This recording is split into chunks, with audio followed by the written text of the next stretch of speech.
早前咧，亦都喺當地嘅報章啦發表咗條新聞，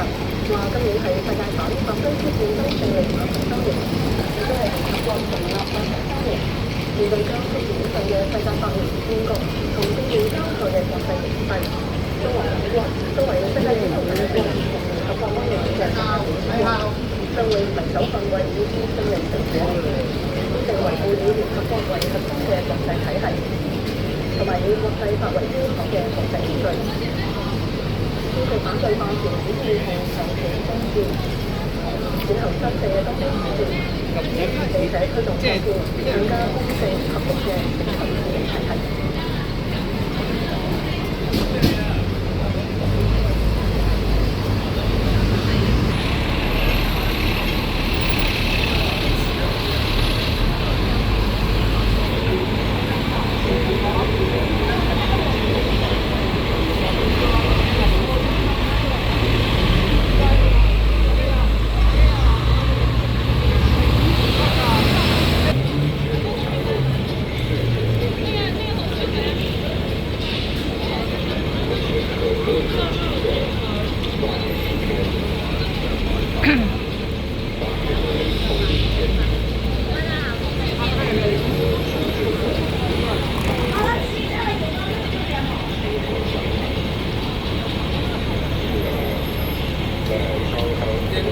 What your boss will do?